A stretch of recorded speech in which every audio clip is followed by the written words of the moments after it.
Hi welcome to వేటి news. నిన్నటి current affairs లోని 10వ ప్రశ్నకు సమాధానం. అంతర్జాతీయ జీవ వైవిధ్య దినోత్సవం ఎప్పుడు? Option A May 20, B May 21, C May 22, D May 23. సరైన సమాధానం ఆప్షన్ సి మే 22. అంతర్జాతీయ జీవ వైవిధ్య దినోత్సవాన్ని ప్రతి సంవత్సరం మే 22న నిర్వహిస్తారు. ఐక్యరాజ్య సమితి జనరల్ అసెంబ్లీ 2000 సంవత్సరంలో మే 22ని అంతర్జాతీయ జీవ వైవిధ్య దినోత్సవంగా ప్రకటించింది. మే 22, 1992న జీవ వైవిధ్యంపై కన్వెన్షన్ ని ఆమోదించిన జ్ఞాపకార్థం ఈ తేదీని ఎంచుకున్నారు. మొదటి ప్రశ్న, ఇరాన్ ప్రస్తుత అధ్యక్షుడు ఎవరు? Option A Mohammad Mokhber, B Mohsin Khan, C Ibrahim Mokhber, D Ali Khamenei. సరైన సమాధానం option A Mohammad Mokhber. Iran అధ్యక్షుడు ఇబ్రహీం రైసీ మృతి చెందడంతో అతని స్థానంలో తాత్కాలిక అధ్యక్షుడిగా మొహమ్మద్ మొగ్బర్ నియమితులయ్యారు. ఆయన గతంలో వైస్ ప్రెసిడెంట్ గా పనిచేశారు. 1 దశాబ్దం పాటు మొగ్బర్ సినా బ్యాంక్ బోర్డు చైర్మన్ గా పనిచేశారు. రెండవ ప్రశ్న, R21 మ్యాట్రిక్స్ ఎం టీకా ఏ వ్యాధి నివారణ కోసం అభివృద్ధి చేశారు? Option A dengue, B smallpox, C malaria, D chicken గున్యా.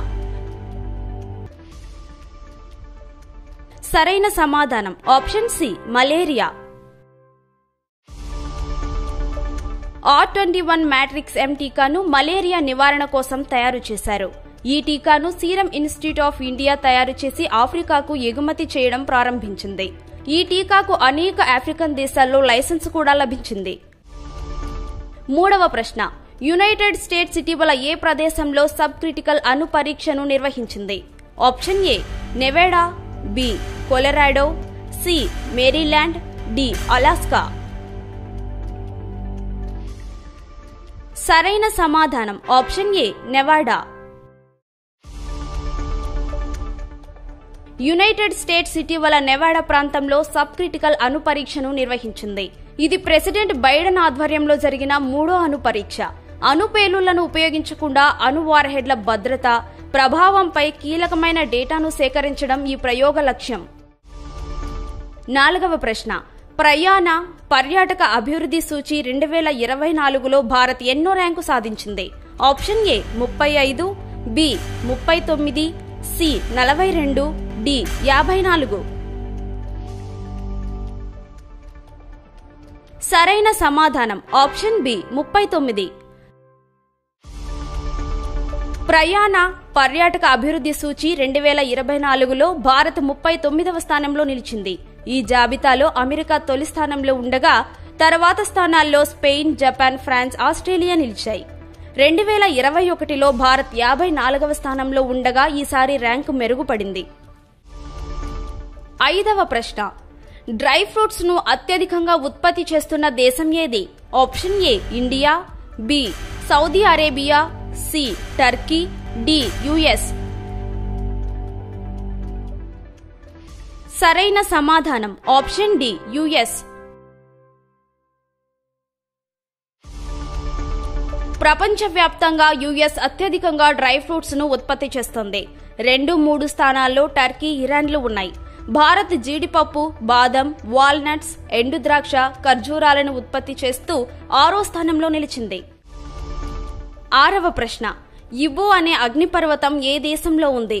Option A New Zealand, B Italy, C Thailand, D Indonesia. సరైన సమాధానం ఆప్షన్ డి ఇండోనేషియా. ఇటీవల వార్తల్లో నిలిచిన ఇబు అనే అగ్నిపర్వతం ఇండోనేషియాలో ఉంది. ఆ దేశంలోని మారుమూల ద్వీపమైన హల్మాహెరాలో ఉన్న ఈ మౌంట్ ఇబు అగ్నిపర్వతం ఇటీవల బద్దలై 4 కిలోమీటర్ల మేర బూడిదను విరజిమ్మింది. దీంతో 12,000 మందిని ఆ ప్రాంతం నుంచి ఇతర చోట్లకు పంపించారు. ఏడవ ప్రశ్న, అమ్మా యాప్ ను ఆవిష్కరించిన యూనివర్సిటీ ఏది? Option A IIIT Basara, B NIT Warangal, C JNTU Kukatpally, D HCU. సరైన సమాధానం ఆప్షన్ బి ఎన్ఐటి వరంగల్. మాటలు సరిగా రాని పిల్లల కోసం national institute of technology Warangal విద్యార్థులు అమ్మ అనే యాప్ను రూపొందించారు. ఈ యాప్లో తొలి దశలో 50 పదాల ఆటల రూపంలో మాటలు మాట్లాడేలా 3 నుంచి 5 ఏళ్ల పిల్లలకు ఉపయోగపడుతుంది. 8వ ప్రశ్న. మహిళల విభాగంలో 2024 ఇటాలియన్ ఓపెన్ టైటిల్ను ఎవరు గెలుచుకున్నారు? Option A Y Putintseva, B Iga Swiatek, C Gauff, D Aryna Sabalenka.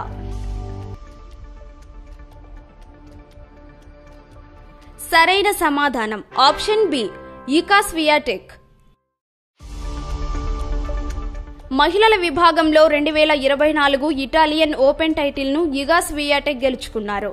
తనకు ఇది 3వ ఇటాలియన్ ఓపెన్ టైటిల్.